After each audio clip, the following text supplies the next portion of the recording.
Então, nessa série de vídeos sobre a situação analítica e retomando um pouco a noção de estrutura da situação analítica, nós observamos que, pensando na estrutura, essa situação coloca o analista como ouvinte. Então, essa seria uma das primeiras estruturas, né? E ele é ouvinte de um discurso que ele autoriza pela demanda por associação livre. Então, quando ele fica como ouvinte, como ele permanece nessa função através da escuta flutuante, ele está ali fazendo parte dessa estrutura que compõe a própria situação analítica.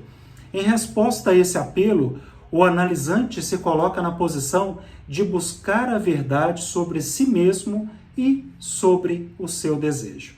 E ele faz isso, essa busca da verdade, através da associação livre, né? O analista, por sua vez, ele acaba ocupando esse lugar pensando na estrutura de um ouvinte paciente, já que o nosso papel é realmente trabalhar essa escuta flutuante. A gente vai aprofundar um pouco mais sobre a noção da escuta flutuante um pouco mais adiante, cujo silêncio acaba dando lugar ao desdobramento da palavra do analisante. Então, se o analista não tem a paciência de ouvir, de esperar as produções do seu analisando, se ele interfere muito durante quase toda a sessão, não permite esse processo da associação livre e ele acaba em contratransferência, né, provocando muitas intervenções, ele acaba impedindo esse desdobramento da palavra do analisante. É importante que o analisante ele receba, né,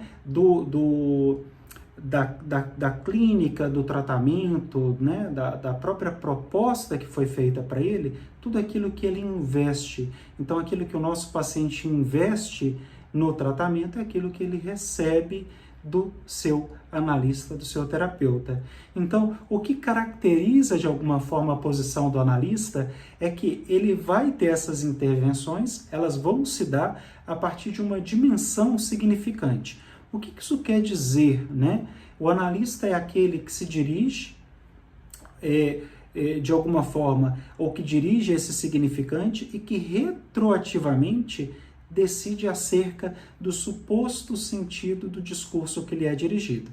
Mas, cuidado, nós temos sim o papel de entregar, de dirigir esse significante aos nossos pacientes, de interpretar. Nós estamos falando aqui nesse contexto de interpretação, mas nós sempre temos que ter o cuidado ou a delicadeza de perguntar ao nosso paciente se aquilo faz algum sentido ou não para ele, já que o que nós chamamos aí de insights, né, podemos dizer insights dessa forma, ele tem que partir do paciente e não do analista, é do analisante e não do analista. Então, fica a mensagem que, se bem nós devolvemos aquilo que o nosso paciente, o analisante, ele investe durante o seu processo terapêutico através da associação livre, também é importante que a gente devolva esses significantes, essas interpretações, como nós costumamos fazer, inclusive com a interpretação dos sonhos, mas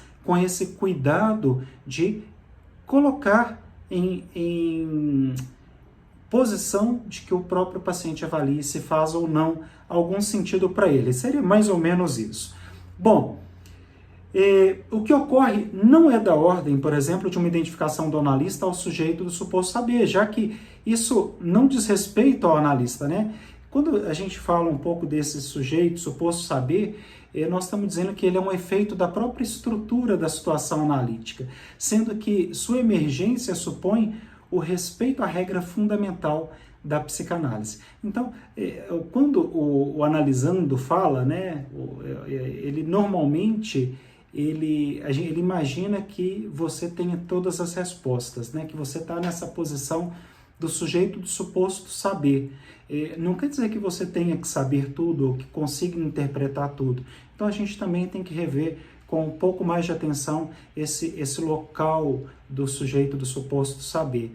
Ainda sobre essa questão da situação analítica, a gente acaba até retomando essa situação, é importante refletir que ela consiste na manutenção de uma relação entre dois parceiros, né? O analisante, né, e o próprio analista. Situação essa mediada por um terceiro termo que de início nós podemos até dizer que é o significante, que é esse sujeito, suposto saber, pivô da transferência, cujo desfecho no desenrolar aí dessa chamada experiência analítica vai possibilitar a inclusão no centro desse processo da dialética também do desejo. É um pouco complexo isso, mas é a gente pensar que existe aí quase que um terceiro sujeito, né? Esse sujeito do suposto saber que acaba surgindo aí dessa relação entre esse para-analítico, que é o analista e o analisante. Então, muito bem, com isso nós refletimos um pouco sobre a situação analítica, entendendo um pouco essa estrutura e compreendendo um pouco essa situação que faz parte da própria clínica psicanalítica e aprofundando um pouco mais na noção da clínica. É isso.